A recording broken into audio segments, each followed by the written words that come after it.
Politics, the president considering bringing law and order to a red state city, specifically New Orleans. House Speaker Mike Johnson says the president recently called him with a novel idea, an idea that could give the GOP a nice shot in the arm pre-election, a midterm convention right before the election. Health Secretary RFK Jr. takes the hot seat on Capitol Hill today. He'll appear before a Senate panel, expected to get a grilling from Democrats about recent personnel moves at the CDC, as well as his policies on vaccines. Vaccine mandates for kids may be tossed out in Florida. The state surgeon general says vaccination decisions should be left up to parents. On Wall Street, stocks futures are mixed. The Dow futures down 32. This is SRN News. When I think about God's faithfulness, one story stands above all others, his eternal commitment to Israel. For nearly 4,000 years, God has kept every promise he made to Abraham. Through slavery in Egypt, exile in Babylon, persecution across the globe, and even the Holocaust, God's covenant never wavered, not once. Today, we're witnessing the miraculous fulfillment of ancient prophecy. The Jewish people have returned home. A dead language lives again. The desert blooms just as the Bible promised. This is God's faithfulness in action. As Christians, when we support Israel, we're acknowledging that God's character never changes and his promises endure. His love remains constant, and by his faithfulness, we are unified with him and his faithfulness. I partner with the International Fellowship of Christians and Jews because they understand this sacred calling. For over 40 years, they've served Israel's most vulnerable with unwavering dedication.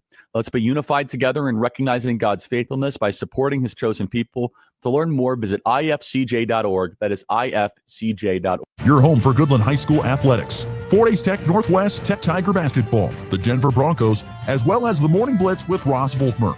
You're listening to Goodland's Rocket 102.5, KKCI FM, Goodland Colby, an NWKS radio station. Summer's ending, school's here, and Hurl Chevrolet GMC in Goodland has the trucks to keep you moving. A 2025 Sierra 3500 Pro, $1,000 purchase allowance or 3.9% for 48 months. A 3500 Denali, $2,000 purchase allowance or 3.9%. Or Sierra 1500 over a $6,000 purchase allowance or 0% APR for 36 months. Make this school year the smoothest ride yet. Visit Hurl Chevrolet GMC in Goodland, Kansas, or shop online anytime at hurlchev.com. Convenience just got an upgrade. Farmers State Bank of Oakley is excited to announce the opening of our brand new ATM along Highway 40, right next to Sonic Drive-In. Whether you're grabbing a snack or on the go, you can quickly access your cash without the detour. It's banking made easy, right where you need it. Farmers State Bank of Oakley, member FDIC.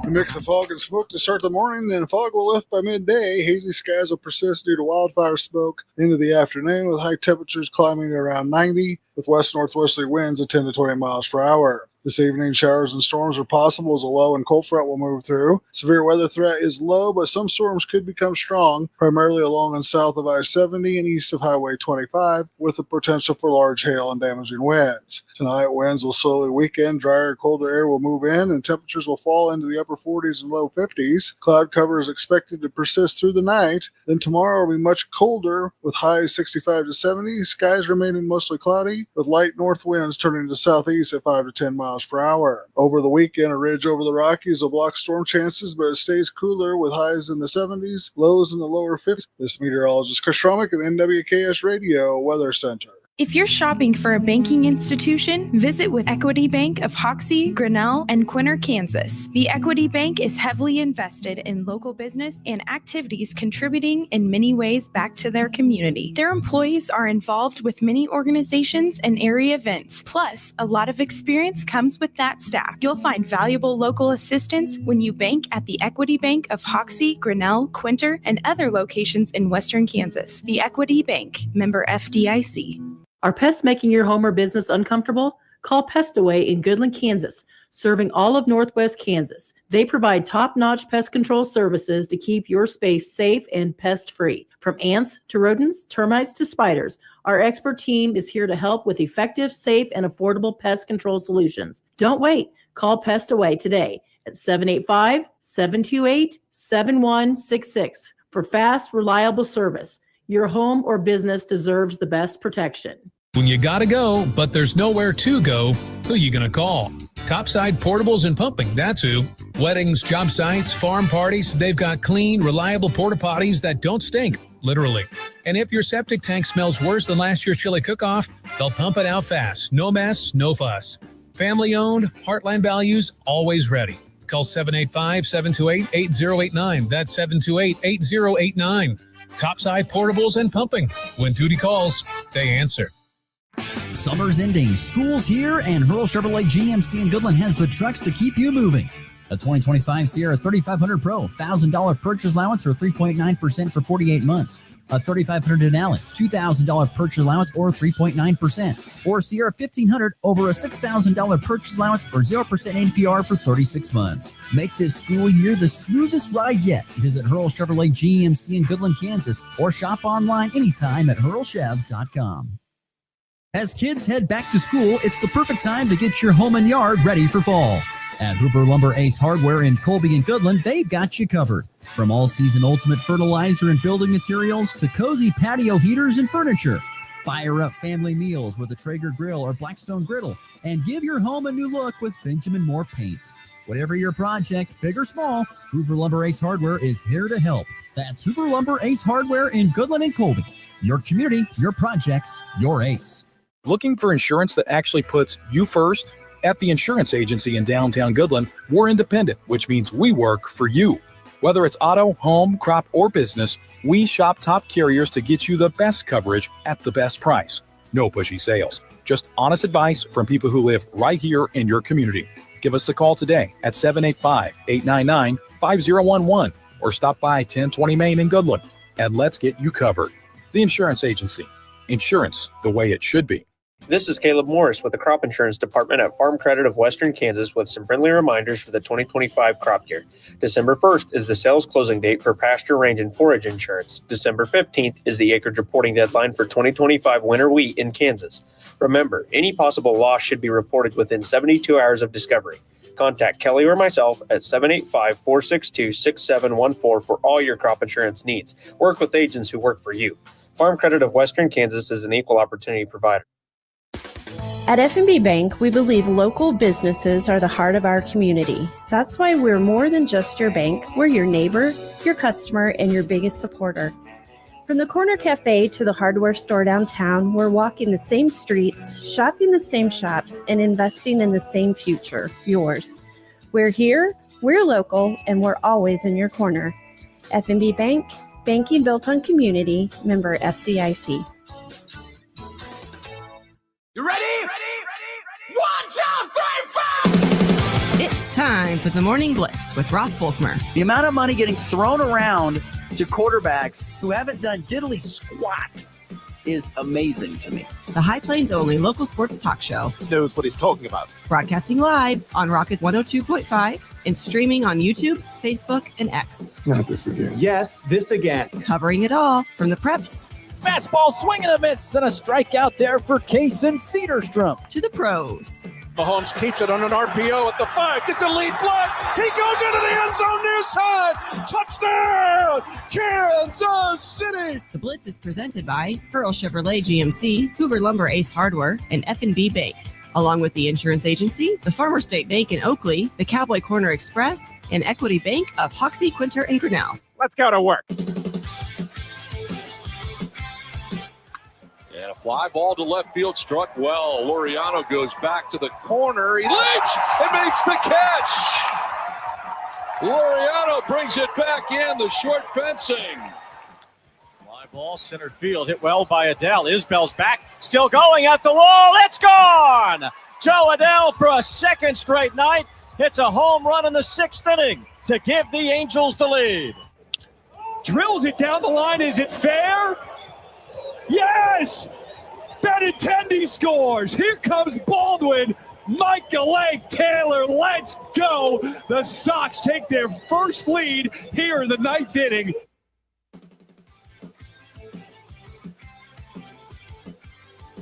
Happy Thursday morning, everybody. September the 4th.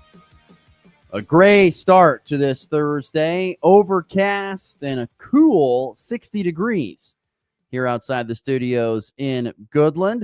On our way to a high, though, of 90. That's right. We're going to reach 90 today, and then a massive drop down into the 70s, it says, for here tomorrow. So a cool off on Friday after a hot day today, but it certainly doesn't feel like that as we get our morning rolling here on this Thursday. So glad you decided to join us on the Morning Blitz, no matter which way you're doing so, whether it's the Hurl Chevrolet GMC video stream or Goodland's Rock at 1025, maybe nwksradio.net, or if you're a podcast listener, thank you so much for tuning in and making the Blitz part of your day.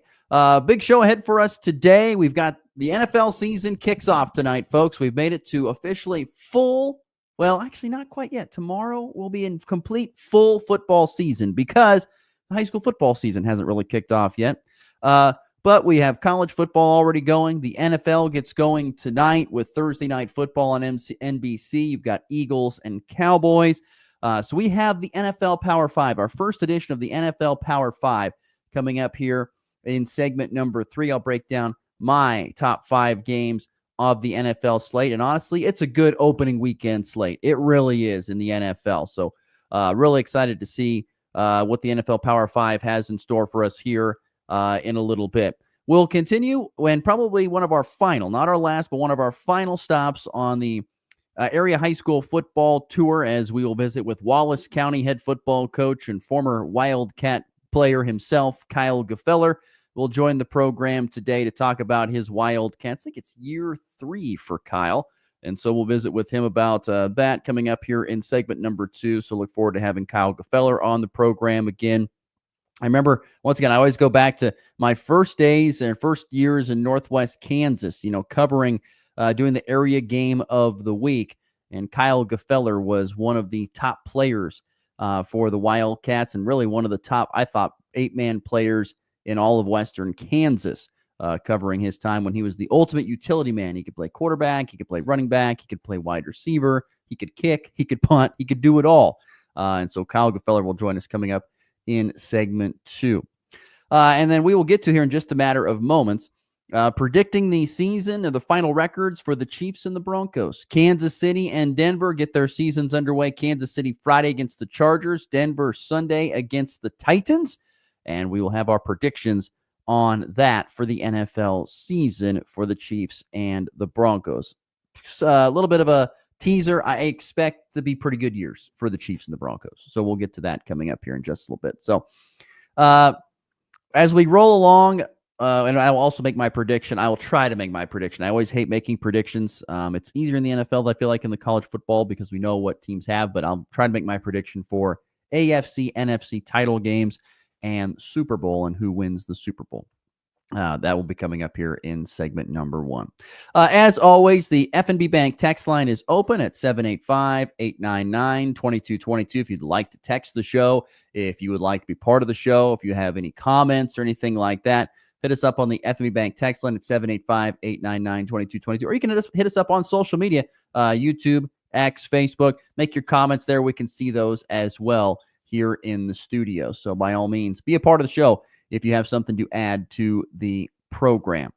So like I said, full show ahead, and hope you join us. Before I get rolling too far here, I do want to wish a happy birthday. He's probably not listening, but wish a happy birthday to my dad. He does have a birthday today on September the 4th. So happy birthday to, as we call him, RV, his initials. So happy birthday to my dad, 67 today. All right, let's dive into our opening topic of the day, and that would be our season predictions for the Kansas City Chiefs and the Denver Broncos. Now, a couple weeks ago, a few days ago here on the program, we were discussing the Kansas City Chiefs and the Denver Broncos and looking at, kind of how tough the schedule was going to be for the Chiefs and the Broncos this season and what that could possibly mean for the year. So we'll start with Kansas City. The Chiefs, of course, coming off another Super Bowl appearance. They have been the cream of the crop of the NFL here now for the last, half a decade, almost a decade now. And they've been absolutely fantastic. The NFL really did not do any favors for the Kansas City Chiefs here in 2025. They wanted the Chiefs, who we know is one of the top teams in the entire league, playing some of the top teams in the entire league for really good ratings and really good games. And there is a lot of them, particularly early on. You look at the back end of the schedule, certainly lightens up, but this is a challenging season for Kansas City. They open up the season tomorrow down in Brazil against the Chargers, and that's not an easy game simply because LA is a physical blue-collar team underneath Jim Harbaugh. You don't really know what to expect with them, even though they may not be the most talented roster out there in the NFL from top to bottom. I think the Chiefs certainly have a more talented roster. I still think that LA is going to provide fits. I mean, everybody in the AFC West, I think, is going to provide fits. Even the Raiders at some point in time, I think, are going to cause some issues. So you've got the Chargers, but then then you've got the Eagles, you got the Giants, you've got Baltimore, all within the first 4 games. And then if you want to tack on Jacksonville on a Monday night in week 5, and then in week 6 you have Detroit. Detroit. So you have 3 Super Bowl caliber teams out of the NFC in the first 6 weeks in Philadelphia, Detroit, and Baltimore. And Baltimore's in the AFC, sorry. But yeah, those 3 and 2 teams on the NFC. So you have Super Bowl contending teams there. You go another couple of weeks after week 7 against the Raiders. You got week 8 and week 9. You've got Washington and Buffalo. Both those teams are vying, I believe, for not only a playoff spot, but a Super Bowl bid, have that Super Bowl caliber rosters in DC and up north in New York. And then you go to the Denver Broncos on the 11th.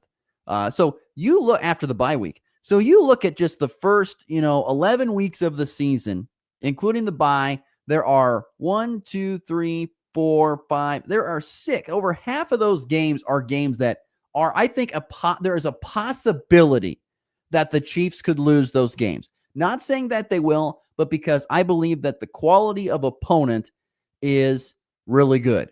It's either close to or the same amount of talent as the Chiefs, I believe.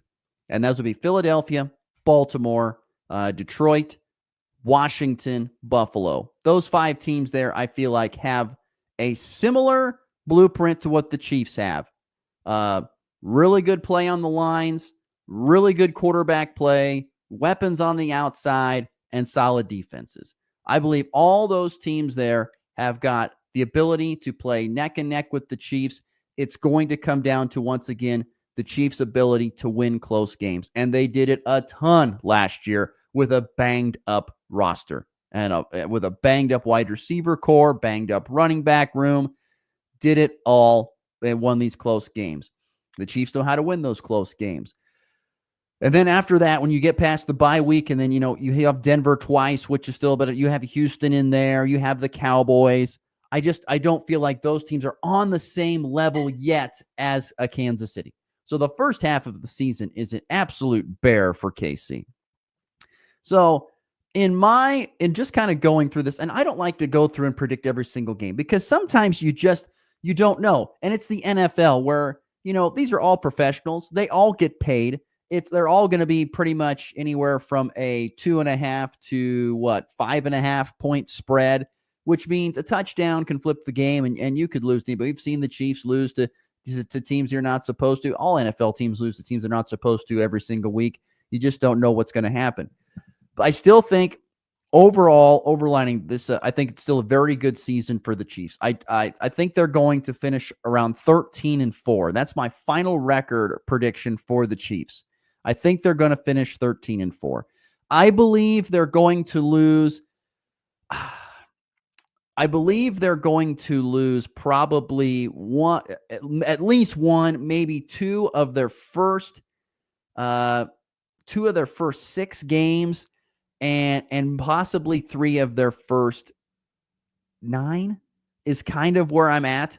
So between Buffalo, Washington, Detroit, Baltimore, and Philadelphia, of those 5 games, I believe they lose 2 or 3 out of those.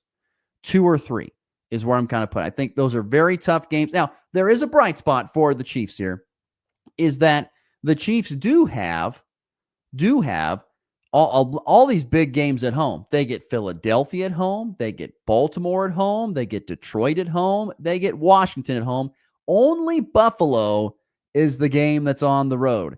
Every game that is, and the Chiefs, and of course, LA is a neutral site game, but you look at, they have 1, 2, 3 road games before the bye week.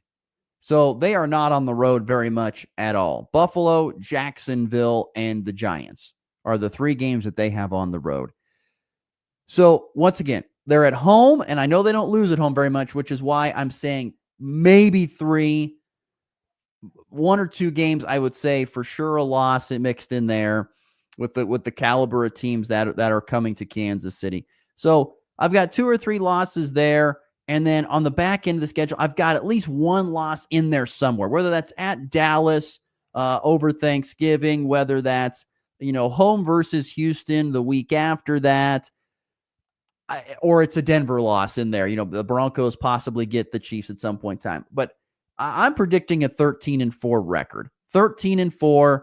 I believe they're going to lose. Like I said, I'm going to predict that they're going to lose to, of the 4 games, Buffalo, Washington, Detroit, Baltimore, and Philadelphia. Of those 5 games, they're going to lose at least 2 of those in some form or fashion.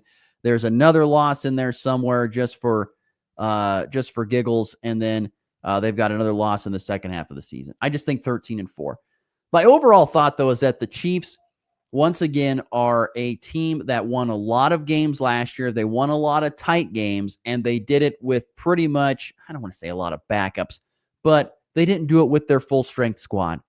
They were missing, Hollywood Brown. They were missing Rashee Rice. They were missing, Isaiah Pacheco. They were tooling around with the offensive line because they couldn't find the right combination to help protect Patrick Mahomes and be super successful. Well, they apparently got the offensive line figured out from what we know. Pacheco's back. Brown is back. Yes, Rashee Rice won't be back until week 7 against Las Vegas. Understand that. But everybody else should be there. And that defense with Spags continues to be very, very steady, very, very good. And I think that's going to lead to, once again, another successful season. So I'm predicting 13-4 is the record for the Chiefs this year. First half of the season, absolutely brutal. Absolutely brutal. Lightens up in the second half, which could mean great. Now, they are on the road more in the second half of the season, but it lightens up strength of schedule-wise from what we know right now. Who knows? Maybe Vegas is fantastic. Maybe Tennessee's amazing. Maybe, who knows? I doubt it, but you never know. But it also, as it lightens up, it allows you to maybe get a little healthy and get ready for a postseason run. So 13-4, my prediction there for the Kansas City Chiefs here in 2025. As for the Denver Broncos, it's different, a little bit different. You have a chance to get off to a good start, and then things really pick up in the second half of the season. That's how I would describe the Broncos' schedule this year. I think they have a great chance of getting off to a 2-0, maybe 3-0 start, because they have Tennessee at home. They go to the Colts. Those are going to be 2 of the worst teams in the NFL, at least you would think roster-wise this year. So they're off to a 2-0 start. Then they're on the road at Los Angeles. Not a very difficult place to play, but a lunch pail type team, as we've talked about. Who knows? It's one of those games you find out about your squad. I think after 2 wins, you'd feel pretty good, and you'd be able to roll that into a win and get off to a 3-0 start. Then a couple of really stiff tests. At home versus Cincinnati on Monday Night Football, and on the road at Philadelphia. Very, very difficult games. Philadelphia being an absolute bear because they're a way more complete team than Cincinnati. Cincinnati might have the best offensive team in the entire league, but defensively, it looks like it's going to be a rough year for Cincinnati. But 2 games that are very big measuring stick games for the Broncos on where you sit. So tough games there. But then you come back and you've got the Jets, the Giants, who, I don't know, not great, but not bad teams. Then you've got Dallas, possibly could have a great year, but they always seem to underperform. You're at Houston, which is, I think, a good team, but struggled last year. Maybe C.J. Stroud has a better third year than his sophomore slump. And then Vegas. So through the first 10 weeks of the season, I count, probably 2, maybe 3 2 to 3 maybe losses in that. 2 to 3 losses is where I'm kind of going in there through the first 10 weeks before the bye. They get a bye on week 11. But then you get into the second half of that season, or after the bye, the final, 6 games of the season. And this is where it gets brutal. You go on the road to the Commanders. Very tough, possibly a loss. You have home against Green Bay a couple weeks later. Tough game there at Kansas City.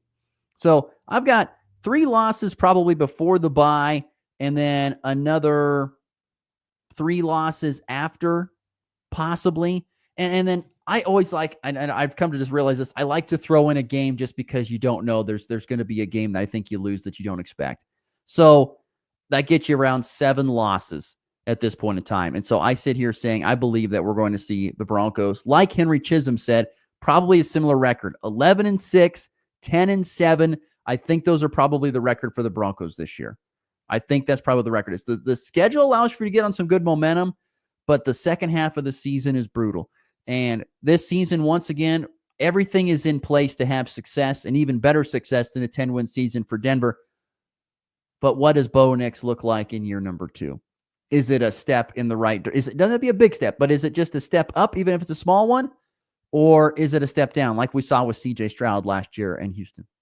Because Houston was a popular pick. They were in kind of the same boat as the Broncos this year. Houston was in 2024. A team that a lot of people were picking to have a great postseason run, and it ended up being to where that did not happen. And C.J. Stroud took a big step back. Is Bo Nix that guy, or is he the guy who takes a step forward in year 2? That's what's interesting to me. But the first half of the season allows you to pick up some really nice, like I said, you've got some, I won't say very winnable, you've got some winnable games. Tennessee, Indianapolis, Los Angeles, Chargers, both New York teams. Vegas is in there. So is Houston and Dallas, which I just don't know for sure. But you do have some very challenging games with Cincinnati, Philadelphia, Kansas City. There are some challenging games in there. And then the second half, you got so I'm predicting around a 10-11 win season. I'm going 10-7 is my prediction for the Broncos again. And I honestly, if the Broncos go 10-7 again, which I know for Broncos fans, it'll probably be a disappointment. Okay, understandable. So that's a disappointment. So be it. At the same time, to not take a step back, I think would be huge. So to just kind of stay where you are this year, and then hopefully 2026 is that year where you're like, we're going to be here and we're going to take over some things. And I do think that is a really big possibility. Like, as I make my prediction here on the NFL prediction. So, Lions, I in the NFC title game, I'm going Lions Commanders again. Sorry if this all sounds kind of familiar. I'm going Lions Commanders in the NFC title game. And Lions over the Commanders in the NFC title game. I think the Lions are such a complete team. I really, really do. They were another team last year that won a lot of games despite having a ton of injuries that they dealt with, whether it was on the offensive or on the defensive lines or anywhere. Dealt with a ton of injuries, overcame those. If they can stay healthy, I think they're the NFC title winners over the Commanders, who I think have put together another great roster. And once again, the question for them, does Jalen Daniels have a step back? Maybe. If he does, then certainly I feel more confident in the Lions. But I'm saying Lions over Commanders in the NFC title game. And in the AFC title game, I guess I'm just going to roll with the 2 best quarterbacks in the AFC. I'm going to roll with the Chiefs and the Bills in that AFC title game. I think the Chiefs have the most, if not the most, it's up there with one of the most complete teams in the AFC, probably next to Baltimore and Buffalo. And I think the Chiefs versus the Bills in the AFC title game. And I guess I'm just going to continue to maybe I'm just wearing the rose-colored glasses, but I'm going to say the Chiefs over the Bills in the AFC title game again. It's nothing against it would be cool to see Josh Allen. I would love to see him in the Super Bowl. I think the Bills have got a lot of great things going for them. I just feel like the Chiefs are the more complete team up and down the roster. They've solidified the offensive line. They've done, if they can stay healthy on the outside with the wideouts, and in the backfield, the weapons stay healthy and Mahomes stays healthy. I think the Chiefs, and the defense, of course, does what it does. The Chiefs are a very difficult team to beat. So I've got Chiefs over the Bills in the AFC title game. So that makes it Chiefs and Lions, which I'm 99% sure was my Super Bowl pick last year. I'm going Chiefs over Lions in the Super Bowl at this point in time. And people are like, well, why not Philadelphia NFC? Well, I think Philadelphia's got a great chance. I think the one thing that maybe holds Philadelphia back a little bit this year is they did lose some guys on that defensive front. They did lose some guys. Now, they brought in some guys through the draft, but they lost some key guys in the through free agency up front. I think that's maybe the difference for them this year. Just my opinion. But Chiefs and the Lions in the Super Bowl, and I guess I'm going to say the ridiculous here. I'm going to say that it's the Chiefs that win the Super Bowl this year. I'm making my prediction for Kansas City to win the Super Bowl this year. But here's my bigger prediction. This is the end of the dynasty. Like this is the period or the exclamation point. They win it, but it's kind of the end. We don't really see the Chiefs come back and be the type of dominant team that we've seen in a while. I think we see certain guys leave for other pastures, certain guys retire, and certain guys are getting older. I think this is probably the end of that dynasty. They're still going to have good years. I just don't think we're going to see them in the Super Bowl for a while. That's just my gut feeling on this. So Chiefs, Lions in the Super Bowl. Chiefs win the Super Bowl, but that's kind of the end. That's kind of the end of this great run that the Chiefs have been on. And we're going to see teams like the Broncos, the Bills, maybe even the Bengals, if they can get things right on the defensive side, they're going to come into the next step, and they're going to be those teams. That's just maybe the Ravens too, excuse me. They're probably in that same boat. So yeah, I've got Chiefs over Lions in the Super Bowl, but the Chiefs win it. And that sounds such a homer pick, and I'm not a Chiefs fan. I don't really have a favorite NFL team. I just love to watch the games. But there's just something about Kansas City that is so complete. And it's a big if, but if they can stay healthy, what they did with a non-healthy team last year is amazing. If they can stay healthy, they should be able to win the Super Bowl. But I feel like it's kind of the end of the road for this time for the Chiefs. There you go, my NFL prediction. So Chiefs go 13-4, win the Super Bowl. Broncos 10-7, make the postseason, kind of similar to last year. Not a step forward, but not a step back. What sets up big things in 26, 27, 28 for Denver. And once again, I've got Lions, Commanders, the NFC title game, Chiefs, Bills, AFC title game, and Chiefs over the Lions in the Super Bowl as the dynasty kind of comes to an end for Kansas City. That's my feeling. There you go. NFL predictions here in the 2025 season, which it kicks off tonight with the Eagles hanging a banner and their rival Cowboys have to watch there at the link. We'll take a break, come back, talk some high school football. Kyle Gefeller joins the show next. You're listening to the Morning Blitz. When fraud strikes, every second counts. At FNB Bank, we take your security seriously. Our local team monitors for suspicious activity and responds fast, so small issues don't turn into bigger problems. I'm Jessica Von Little at FNB Bank. We are your first line of defense, protecting you, your money, and your peace of mind. FNB Bank, local, trusted, here for you. Member FDIC. Looking for insurance that actually puts you first? At the insurance agency in downtown Goodland, we're independent, which means we work for you. Whether it's auto, home, crop, or business, we shop top carriers to get you the best coverage at the best price. No pushy sales, just honest advice from people who live right here in your community. Give us a call today at 785-899-5011 or stop by 1020 Main in Goodland and let's get you covered. The insurance agency. Insurance the way it should be. It's time for a check of the markets with the Anderson Trade Group on the Kansas Farm and Ranch Radio Network.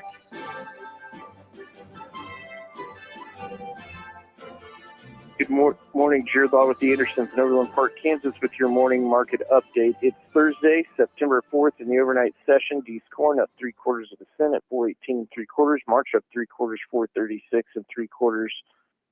December unchanged, 4.58.5. Soybeans on the nose down 6, 10.25.5. Jan down 6, 10.44. March down 6 at 10.59. KC wheat on the December down 5, 5.05 1/4. March down 4 3/4, 5.25 1/2. July down 4 1/2, 5.51 3/4. Chicago wheat down 8 3/4 at 4.95 1/4. Yesterday, feeder cattle finished 362.07 1/2. Live cattle 238.32.5. Lean hogs, 93.82.5. Crude oil futures down 72 cents a barrel at 63.25. Gold futures down 26.40 an ounce at 3,578.70. Silver down 53 cents at 41.16.5. U.S. dollar index up 18 points at 98.27. Dow futures down 3, 45,305. S&P futures up 8, 6,465.25. Need to move any cash, grain, or want to talk about risk management, you can reach out to myself, Jared Law, Tom Sluto, or Tyler Gosch at 913-748-3000. If you're out in Colorado, you can reach out to John Hankey or John Stiles at 970-744-4484. The Anderson Trade Group, proud market partners with Kansas Farm and Ranch Radio. Find out more at andersongrain.com. The risk of loss through trading futures and or options is substantial, and each investor and or trader must consider whether this is a suitable investment. Past performance, whether actual or indicated, is not indicative of future results. The Anderson Trade Group has no guarantee that the advice given will result in profitable trades. Farmers and ranchers, are you looking to sell your equipment at auction for zero fees and zero commissions? Well, then you need to check out Hayden Outdoors' new online equipment auction platform. You can list your equipment in our monthly online auctions using our easy-to-use platform, and you don't pay any fees or commissions. Visit HaydenOutdoors.com to learn more.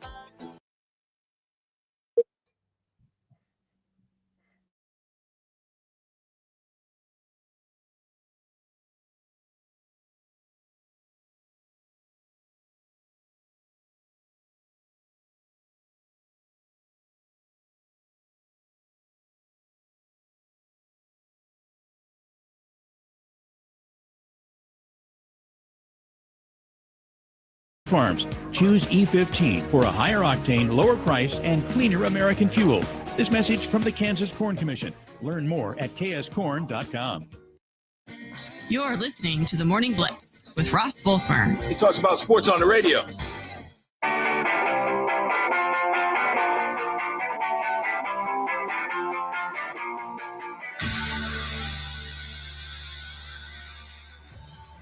Last night at the event center, Colby Community College volleyball opening up their home schedule and their Jayhawk conference schedule with a win. They sweep Garden City Community College 25-23, 25-13, 25-13.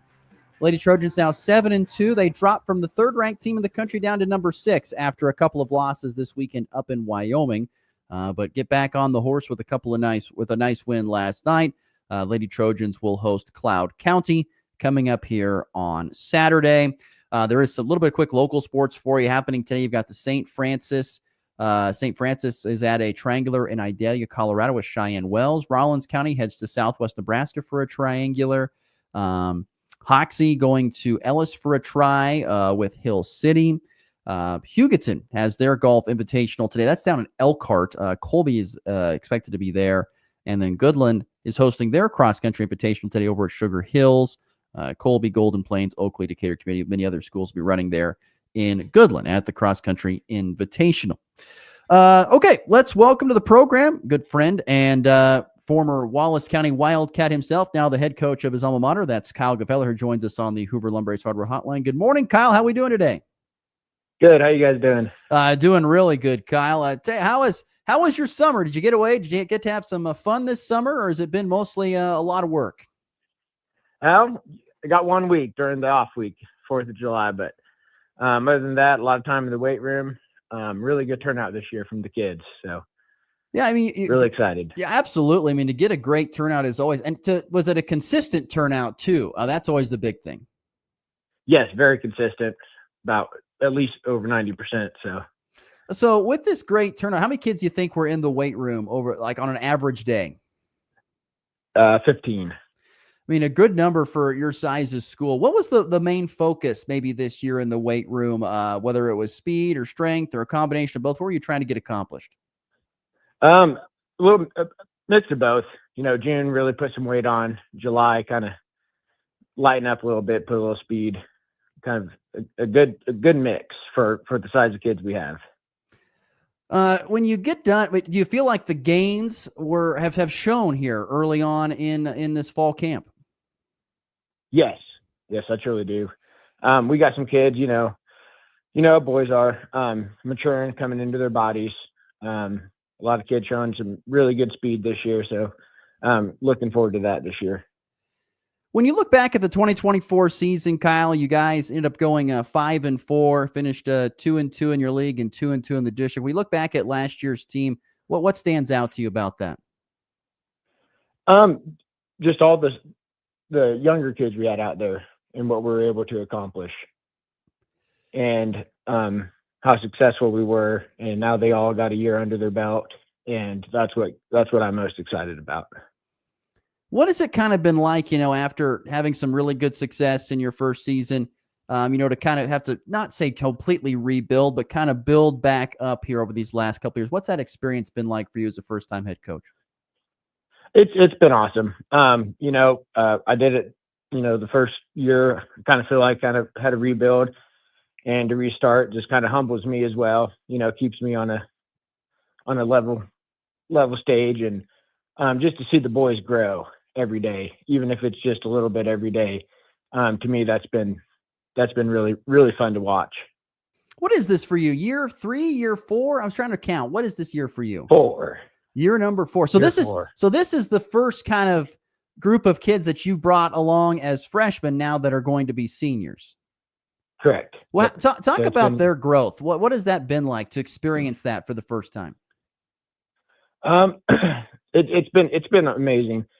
Those kids were small freshmen, scared watching, us go against those big Quinter and Atwood back in the day. And now to look at them, and I have a picture of them of their freshman year, and I posted it in the weight room just to see how far they've came, and the strength they've put on, and speed, and everything has been just amazing to watch them develop. How excited are you for this senior class to lead this group of kids this year? And what kind of success do you think that they could possibly have, once again, having this been a group that you've seen from start now to finish? Yeah, I'm really excited. They've stepped up in a big way. I have a very strong junior class that has also stepped up, and I got a couple of them that are captains out of that junior class. So upperclassmen wise, I'm very confident in their ability to lead. I'm very excited how they approach their teammates. They help their teammates out, correct them in a positive way, and it's just been really fun to watch. We're visiting with Kyle Gefeller. He's the Wallace County High School head football coach now, and going to his 4th season there as the former Wildcat himself. You talk about having these great upperclassmen, and that's one of the big keys in football. Of course, you want to get old. You want to try to stay old as possible. I mean, to have that junior class be right there behind that senior class, I mean, I'm guessing the confidence is high in what you think this team could accomplish this year based upon what you've talked about with the ages of the kids. Yes. Yeah. Confidence is up there. Also, like I said, they got that year under their belt. Our goal is to eliminate those dumb penalties. We're going to do the little things right. But get rid of the dumb penalties and play together is going to be huge for us. And with that year under their belt, I think they've grown a lot. And that's going to help us in the long run. Kyle, I have to ask, you being a young coach, what have you learned or think the thing that you've maybe adjusted to the most through your first 4, now that's going into your 4th season? What have you learned the most? You talk about these freshmen growing up, but you've grown up as a coach. So how is that? How have you changed, you think? I would say that the biggest thing for me growing is learning to change your strategies around your team. One year, we might run the eye all year. We got big kids. Next year, we got to change it up a little bit. So for me, it's kind of getting away from my roots and figuring out what works best for the team. Well, I think that's huge. You guys have certainly, if there's one thing that we know is that you've had great mentors in that, whether it was, Jeff Hennick or prior to that, Coach Ayers. You guys know about changing things up to find the winning formula. Yes. Yep. How much that's been very helpful. Yeah. How much have you leaned on those guys over the course of your first few years here at Wallace County? Oh, I talk to Coach Ayers probably at least once a year. But Coach Hennick's a lot closer with some family ties. And so I talk to him quite a bit. I was kind of pick his brain, and it's been really helpful. And, I got a new coaching staff that have been amazing as well. Really know what they're doing. And so it's been fun. It's been a fun 4 years. How much have you learned from your coaching staff over the course of your tenure, and how much do you hope that they learn that they think that? How much have you think they've learned from you?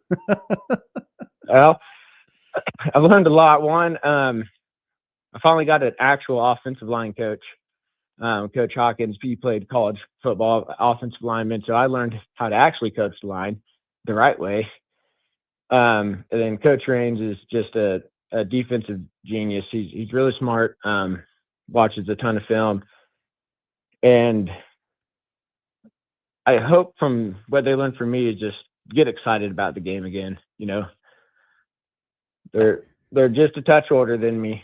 So just get them kind of excited about the game again. Yeah, find that youthful exuberance, right? That youthful exuberance. Right. Kyle Gefeller, continue to be our guest here, Wallace County High School head football coach. Who do you think is going to stand out for your team this year? You mentioned you have a lot of good upperclassmen. Who do you think is going to really stand out for you guys this year? To be honest with you, I really think the entire varsity will. Super excited with where guys are. We have an amazing backfield. The line's got 1 full year under their belt. I just think as an all-around team, we're going to really impress some people. Did you have to, you mentioned a few minutes ago about having to tweak things, every single year being a head coach. How much tweaking did you have to do this year? Because you returned so much, maybe there wasn't as much tweaking here between 24 and 25. So exactly. Great question. The tweaking this year is actually adding more. The kids, we got the basics down, everything. So now we can add to the playbook. And that's what's been really fun for me. Pretty heavy offensive guy mindset, and getting to add to the playbook has been awesome.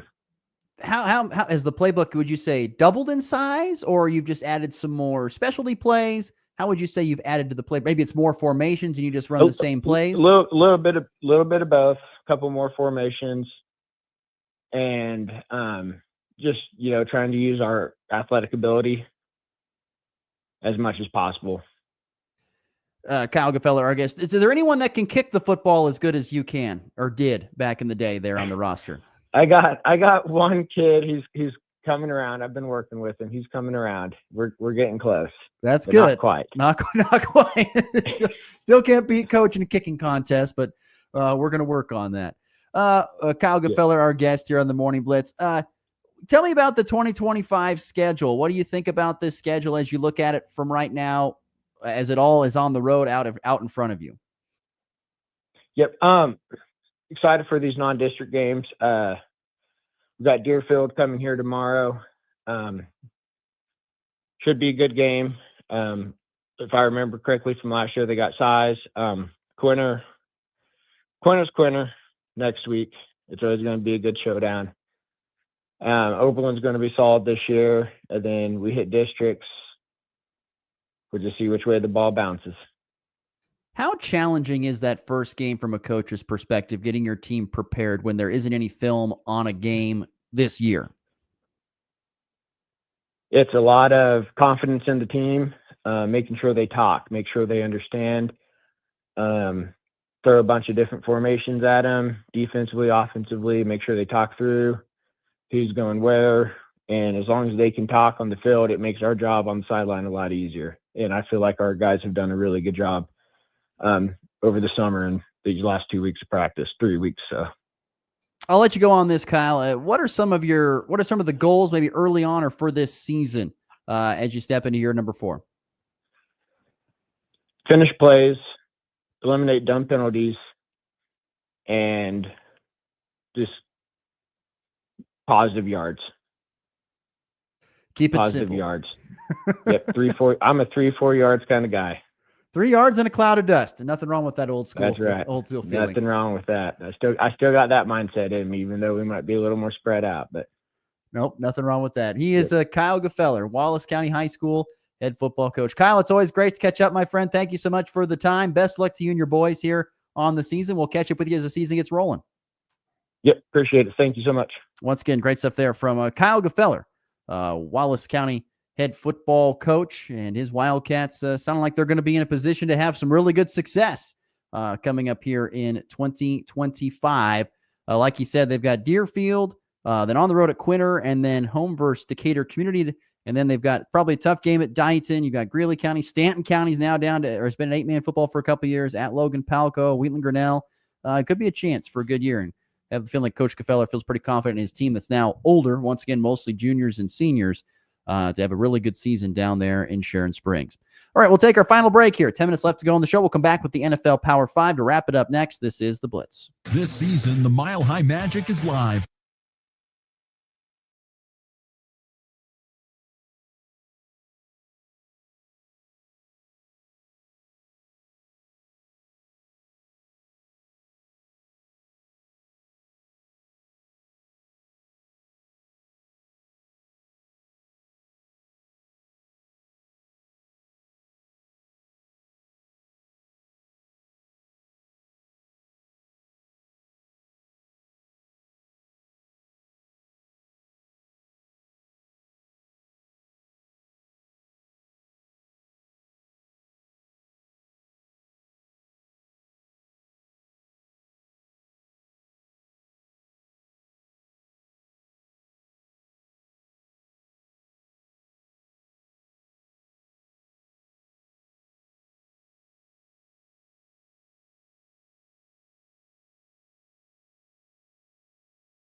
Continue on the program here and get to my NFL Power 5. Once again, for those who don't know, the NFL Power 5 or the Power 5 in general, the top 5 games I've got my eye on this week. So let's get rolling.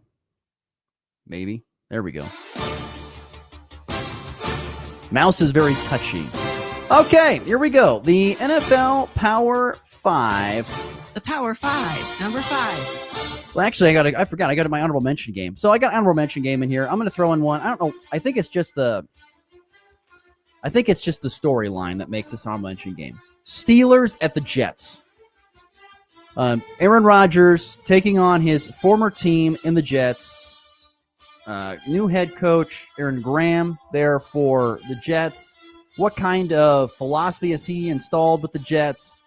The Steelers have, I think, plenty of pieces, offensively and defensively to be a really good team. The question has been the quarterback the last few years. Does Aaron Rodgers provide that, or does his downward trend continue in Pittsburgh? So fascinating to see that. And of course, the storyline going against his former team makes it very interesting. The Power 5, number 5. Okay, on to number 5 here. I'm going Cowboys at Philadelphia. That is tonight's game on NBC. The Eagles are Super Bowl defending champs. They have a lot of, they're one of the more complete teams in the entire NFL. Good quarterback, great weapons all around him. Saquon, A.J. Brown. And the defense is really, really good. Although getting a little bit younger, which isn't a bad thing, but doesn't have maybe experience that it had last year, especially in the trenches. So, I don't know. And what do the Cowboys have? I mean, I think I'm actually more intrigued to see what the Cowboys are this year. Like, there's been so much offseason talk about Micah Parsons that what else do they have? I mean, we know they have Kenny Clark now coming back. He's on the D-line. But what else do they have? What do they have in the second and third levels of the defense? How good are their wideouts besides ABCD Lamb? Who else who's going to run the ball for them effectively in the backfield? We know there's Dak Prescott, but I have a lot of questions around the Cowboys, and I'm fascinated to see what they look like against a very, very good Eagle team tonight on Thursday Night Football to kick off this 2025 NFL season. The Power 5, number 4. Number 4 going to the game tomorrow night. The Chargers and the Chiefs facing off in Sao Paulo, Brazil. Look, the Chiefs are a team, once again, I think are going to have a great chance of winning the Super Bowl this year, particularly if they can stay healthy. They've been really, really good. Can they, if they are in one-score games, which they were a lot last year, can they continue to win those one-score games? That's a question I have. And what do the Chargers look like now? What is year 2 with Jim Harbaugh? Are they more his style? Are they more physical football team? They are missing Slater, their offensive lineman. He's out for the year. That's a humongous loss. Can they find someone to plug and play there? Can they still run the ball effectively? Can they control the game with the run game and the play action pass like Harbaugh loves to do? I'm just fast to see what his second-year team looks like against, of course, the best team in football for the most part last handful of years in the Kansas City Chiefs. That's tomorrow night in Sao Paulo, my number 4 game in the NFL Power 5. The Power 5, number 3. Number 3, going to what could be the best division in all of professional football this year. Could be. The AFC West is one. The NFC North is another. It could be really, really entertaining. The Lions at the Packers. Look, we get to see Micah Parsons in a green uniform possibly. That's interesting. The Lions, I think, are one of the more, if not the most complete team in the NFC. Jordan Love is a good quarterback. He's got some nice weapons. Green Bay's kind of doing things a little bit differently than they have in the past, drafting a first-round wide receiver, getting Micah Parsons. Just different vibes in Green Bay. Could be big, could be good, could be bad. Don't know. But I know the Lions are a really, really good football team, and that will be a handful of a squad. Jared Goff, Amon-Ra St. Brown, and they just got so many weapons. And if they can stay healthy, I think they are a Super Bowl contending team in the NFL here once again in 2025. The Power 5, number 2. Number 2, I'm going to Monday Night Football. Once again, NFC North, Vikings, Bears. I want these 2 young quarterbacks, J.J. McCarthy, as well as Caleb Williams, both drafted in the same class. Both have very talented offenses around them. Who puts it together? Both these teams are pretty darn talented in their entirety. Which quarterback puts it together this year? Is it McCarthy after missing last year, sitting and watching and dealing with an injury and rehabbing? Or is it Williams who took the lumps and took the beatings last year, got sacked more than any other quarterback in the NFL? Or I think it was any quarterback in the NFL. Did they learn from that? How do they look better? I'm fascinated with this Monday Night Football game because 2 young quarterbacks with highly talented rosters around them. That is the recipe for success. Think about the Commanders. Think about the Broncos. Young quarterbacks with super. Think about the Chiefs, like with Patrick Mahomes when he was younger. Talented rosters with young quarterbacks. These 2 teams could be Super Bowl contending type teams, but they've yet to ever put it together. And that's going to be interesting to find out tonight. On Monday night. Bears and Vikings, my number 2 in the NFL Power 5. The Power 5, number 1. Top game, pretty easy. AFC showdown between the Ravens and the Bills. Look, the Bills are a loaded team. They've got one of the best quarterbacks in the league, the reigning MVP in Josh Allen, and deservedly so. Lamar Jackson's an MVP-type quarterback. He's fantastic. They both have got tons of weapons around them. They both have got pretty darn good defenses behind them. This could be an AFC title game preview. An AFC title game preview between the Ravens and the Bills. Certainly could be. Who ends up winning this one? And, of course, it's on Sunday Night Football. I mean, I don't know what else you can say about it. The quarterback's great. The teams are great. It should make for the great game. There's a lot of good games in week 1 in the NFL, but none bigger than this one. Ravens and Bills, my number 1 game in the NFL Power 5. So, once again, looking at the NFL Power 5, I've got Jets, Steelers, honorable mention, Cowboys at Philly in number 5, Chiefs and Chargers in Brazil at 4, Lions, Packers at 3, Vikings at Bears 2, and Ravens at Bills, my number 1 game for the NFL Power 5 here in week number 1. Great slate of games for the NFL. They know how to make an entrance to kick off the 2025 season. That is for sure.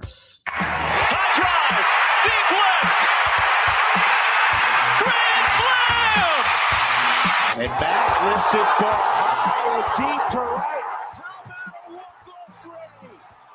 Thomas to the 10. Denver's going on the New England. They win it on the first play of overtime. Mahomes swings it. It's there. Hardman. Jackpot. Kansas City. Interesting story coming out here this morning on ESPN that talking about the NFL. The Eagles apparently tried to trade for Parsons, but Jerry said no. I mean, if you're Jerry, I mean, your back's already against the wall because you can't get this deal done. And then you trade him to an NFC foe, so you may have to play him in the postseason. But can you imagine having to face Micah Parsons twice a year, every year for the foreseeable future? That'd be awful. Absolutely awful. But you never know. You never know. Very, very interesting for sure. Yeah, geez. Ugh. Anyway, very, very interesting story there. That would have been odd. I don't know how you could have done that, to be honest with you. So, well, that'll do it for our program today. Thanks again to Kyle Gefeller. Thanks again to you for listening. Tomorrow we have a Football Friday. We'll make some picks. We'll talk some high school football. Should be a fun show on a Friday. Hope you join us then. We'll see you in 23 hours. It's been the Blitz. Have a great day.